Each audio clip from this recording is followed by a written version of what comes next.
Hey everyone, this is Kevin from thechesswebsite.com, and today we are in round 8 of our coverage of the 2016 Canada's tournament. Winner of this tournament does go on to face Magnus Carlsen for the World Championship. Our two competitors today are the two Americans in the field, Fabiano Caruana playing the white pieces and Nakamura playing the black pieces. With the World Championship in the United States, New York, later in November, it would be pretty cool if an American did win, but both these players really need a victory. Can't really have a draw or a loss anywhere for the rest of the tournament, or they're essentially out. Always depending on how their opponents do. But you can't have all your opponents lose. They are going to beat each other. So wins are very essential. Fabiano has tied every match so far, so he hasn't lost, which is good, but ties only get you so far. He has 3.5 points through 7 rounds. Nakamura has 3 points through 7 rounds. He did get a very crucial win last round. If he could string 2 wins together, that would be very huge. But we'll go ahead and get started with Fabiano, starting with pawn e4. Pawn e5, knight f3, knight c6, bishop b5. This is the right Lopez. We've been seeing more and more of this lately. And for the last year, it seems like everyone is just playing the same Berlin defense. Knight f6.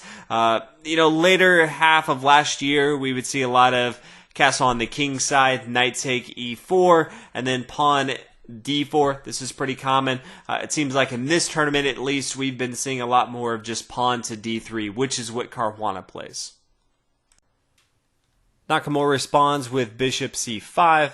Bishop takes here on c6 after the pawn recaptures, then knight to d2. And this kind of came up in round 1 with Vishy Anand, but the knight can't take this pawn on e5. It does kind of look like it's hanging out there, but after knight takes on e5, then queen down here, d4 is just deadly. It threatens mates right here on f2. It doesn't matter how kind of defends this, whether it's queen to e2, castle on the king side, either way, this knight's going to fall. Black is just up, way too much material, controls the center of the board. White has no minor pieces developed in the center. This is going to be a pretty easy game for black to dominate. So on board instead we see knight to d2, getting ready to come c4, then have double attackers on the e5 square.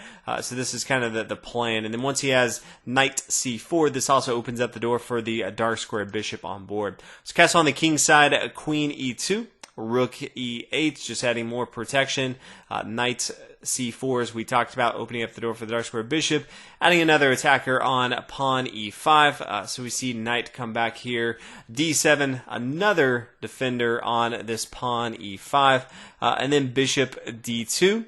And then bishop back here to d6. So Nakamura is kind of overloading on this pawn. Doesn't need necessarily all of those pieces, but also recognizing that the bishop on c5 isn't really attacking anything too productive right now. Now Fabiano has 2 decisions because he kind of played this bishop here to d2. He's done a good job of getting all of his pieces developed. He can castle on the king side or the queen side. Now if you kind of look at it and say in one specific match on random opponent, I would generally recommend just castling on the king side. I think white has a very good game if you castle on the king side. He has a good pawn structure going towards the late game. Queen side is a lot more aggressive, though, and as we kind of saw from the last match with Nakamura and Topalov, you get to a stage in the tournament, round 8 is definitely that stage, where it's no longer good enough to tie. You know that you need some wins, and so while you see cautious players early on, we're kind of in that stage where you're going to see a lot more aggression, and so Fabiano decides to go and castle on the queen side. Anytime you have one side castle on the king side, the other side castle on the queen side, it's usually just fireworks. One side just throws their kitchen sink on one side, the other player tries to kind of hold up as much as possible, and then attack on the other side. Nakamura immediately starts to attack on the queen side, pawn b5, knight comes back here, e3, pawn a5, knight f5. So starting to attack on the king side for Fabiano, that is. Pawn a4, just trying to extend. He has a really good extension of space over here on the queen side, just trying to push as much of his pieces over here onto the queen side, try to overload this white king right here. Bishop g5, forcing kind of pawn f6. Later on, this does open up the door for these light squares to have an attack on the king. Nakamura should look to kind of play king h8 just to have a more secure king. So we'll kind of look for that later in the game. Bishop back here to e3. it's probably much weaker to just go ahead and take. So knight takes on d6. All of a sudden, pawn retakes. No longer has the double pawns. Then bishop e3, a3. This is probably just not as good for white. Black has a really strong attack right here. So instead of giving up that knight, decides to go ahead and bring the bishop back here to e3 first. Now knight c5, pawn up here to g4. So Fabiano recognizes he needs to start to attack a little bit himself over here on the king side. Bishop e6, really putting a lot of pressure on this pawn on a2. Could have even, if he wanted to, push forward pawn a3, I think makes a lot of sense. He's kind of looking at it and says he doesn't necessarily want just pawn b3, which is fine. And so instead decides to go ahead and play bishop here to e6 first. Now king to b1, b3 kind of loses to pawn takes here, and then it kind of just blows up the protection from the pawns. Now pawn to b4, just pushing a little further. Pawn g5, now pawn b3, and things get pretty interesting as far as how we really defend this from white's perspective. And you could also try a3, but then kind of that b3 I think is a little easier for Fabiano to hold on to. So Nakamura, I think, plays it correctly and plays pawn b3. Now rook g1 just needs to make sure that he has some sort of counterattack at all. And then pawn takes here on a2. King over here a1. Definitely would be a mistake. Can't take right here on a2, but to try to go over here, c1, you can tell, just going to get a queen right here on a1. So really only option is king a1. Now the bishop takes on f5, and you can see that that bishop was protecting this pawn on a2. So keep that in mind. Now the king can freely take if he wants to. Now after the pawn takes on f5, now pawn to a3. But pawn to a3 makes it a lot more tricky, because if the king were to take on a2, it gets pretty crazy. The pawn takes on b2. If the king takes, then all of a sudden queen to b8, and black has a mating threat in just a handful of moves. There's no way for white to really stop this. So although the bishop left the e6 square, Nakamura definitely had a plan to still kind of have a strong attack and have this pawn on a2 defended, even though it's not necessarily by a direct piece. Now we kind of looked at what would happen if the king takes here on a2, but it'd also be a mistake for the pawn to take here on a3, because knight to a4 is pretty deadly. It sets up for the bishop to take here on a3, also sets up for the knight to come to c3, forking both the queen and the rook here on d1. There's not a lot of great squares that white can really do to protect this, and this kind of blows up this queen side of the board. All of a sudden the queen can come over here to b8, get very involved into the game if he needs to. There's just no protection anymore in front of the king. So Nakamura recognizes this, or Fabiano recognizes this, plays pawn to b3, much better defense, and then knight to a6, preparing for knight b4. Now, I much would rather play king h8, see what my opponent does. King h8, make sure that there's no shenanigans later on with the queen controlling this light square diagonal. It gains a tempo after I have to move my king out of check, but decides instead to play knight here to a6, preparing for knight down here to b4.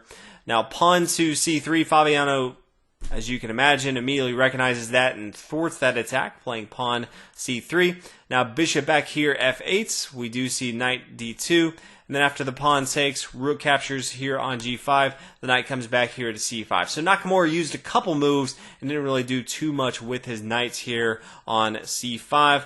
Now the rook's going to come back at g3, and then we have one of the more questionable moves definitely in the game so far, and that is pawn to e4.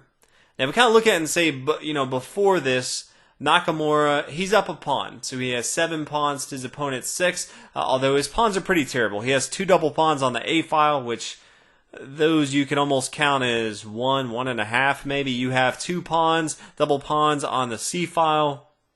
That's not a good pawn structure. You have an isolated pawn here on the e file.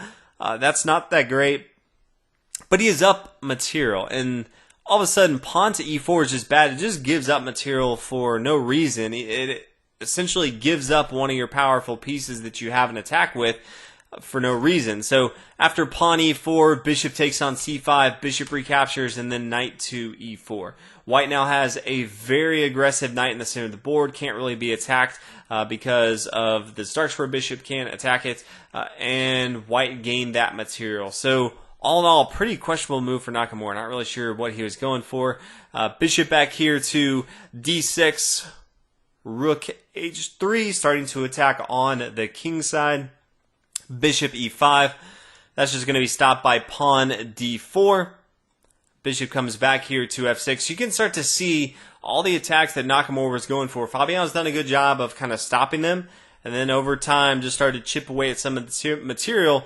Nakamura no longer has a lot of the great material that he would like to go ahead and attack his opponents. Now rook to g1, Fabiano starts to kind of counterattack, starts to put a lot of pressure on the king side of the board. Now rook b8. Met by king takes on a2, so just gobbling up more material on board. Bishop h4, it is being protected by the queen, so the rook can't take it now. That's going to be a mistake. But a rook up here to g4, so essentially the bishop is going to have to come back and retreat, or just the rook's going to take it and the queen can't recapture. Instead, Nakamura decides for one last hurrah, queen down here to d5, and then pawn to c4. This is going to thwart the queen to move, and then this bishop is going to fall. So in this particular spot, Nakamura is forced to resign, and essentially giving up any hope that he goes on to win the tournament. So congratulations to Fabiano Caruana. He kind of catapults himself. He's only half a point off from the lead. So for those players out there hoping for someone from the United States to win this tournament, there is still hope. We still have kind of the leaders up top with Labano Ronian and Sergei Karyakin. They are still up there with 5 points. So everyone playing well so far. All the other games were a draw, just so you can kind of keep up with all of the action. But hopefully you guys enjoyed this match, and I'll see you guys in the next one for round 9.